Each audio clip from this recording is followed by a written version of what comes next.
George Harrison is in Sydney tonight, having attended a luncheon in the city earlier today to launch his memoirs. The book was written by longtime Beatle associate Derek Taylor, and it's fairly exclusive. Only 2,000 copies were printed, and they sell at $375 each. George Harrison's normally reluctant to talk to media, but Morris Parker managed to get this personal interview. You know, the Beatles is a thing of the past, and that's all. You know, it's like, you know, it's pointless us talking about the Second World War, although they tend to talk about it forever, you know, like they miss it. I think it's better to be here now and live in the present, and that's the only reluctance I have about the Beatles. But generally, it was a happy time, and we had fun, but it's over, you know, that's all. You just mentioned the present then. How does George Harrison see the present right now? The present? Well, the present right now is a sort of whitewashed wall in the garage underneath Sydney Opera House with a sun gun on my face.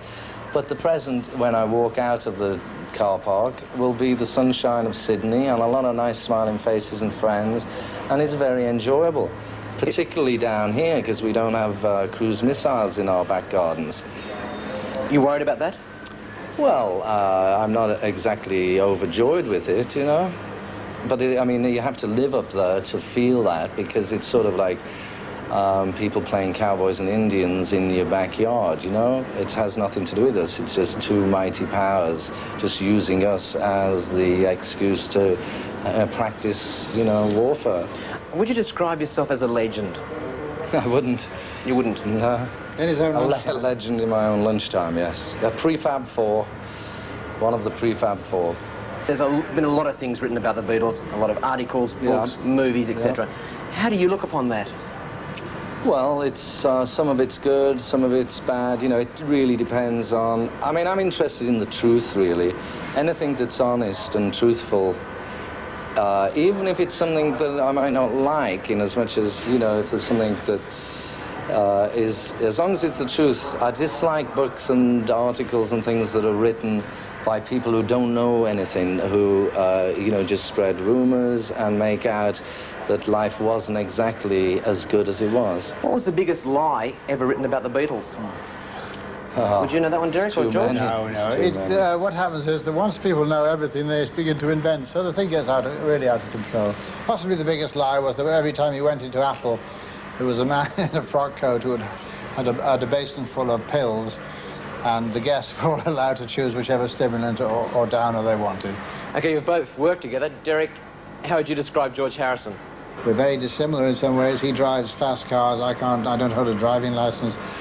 He doesn't know anything about the Labour Party, and I don't like them. He doesn't like politics. I love opera. He can't stand people who make those noises. But, I mean... Apart from that, we get on great. We get on great. You're great friends. Yeah, very well, it takes all kinds to make an interview. If you don't like opera, what kind of music do you like?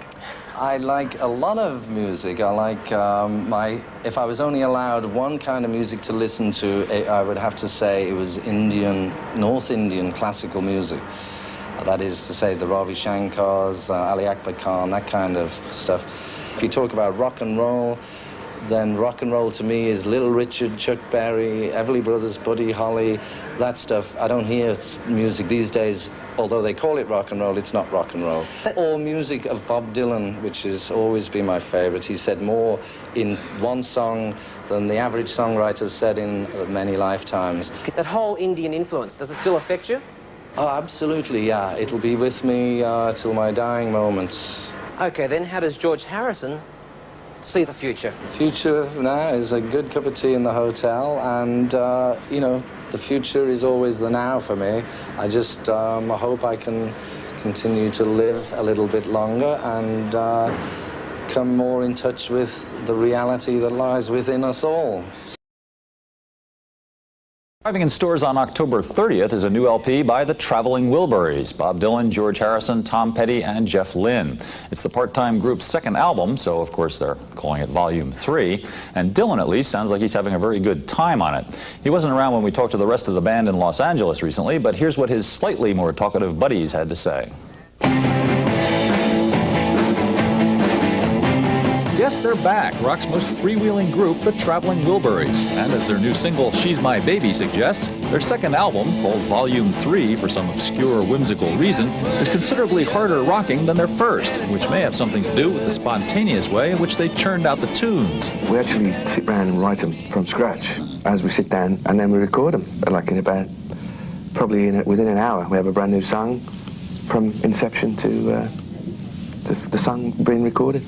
All these songs are done in like an hour? Pretty much. Yeah. Some of them took even longer. Working fast is just the way these rock vets have always made music, and the results speak for themselves. Take one of the new album's most irresistible tunes, New Blue Moon. It was one of 5 tracks that we wrote and recorded in one day. Wow. Yeah, it was a pretty productive day, that was. This is an old approach to making rock and roll, of course, but it seems almost revolutionary in an era when some acts spend months and even years in the studio. When you hear somebody say, you know, I've been doing an album for 2 years or 3 years, and then you wait for it thinking, well, this is going to be something, and it's just the same old stuff. You know, it seems like, you know, maybe they burn out a lot of what the inspiration was in the first place.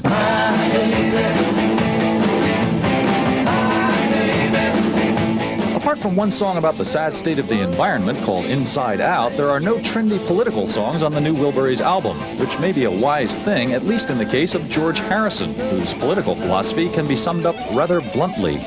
Kill the politicians, that'd be a start, and then kill the industrialists, and that'd help a lot.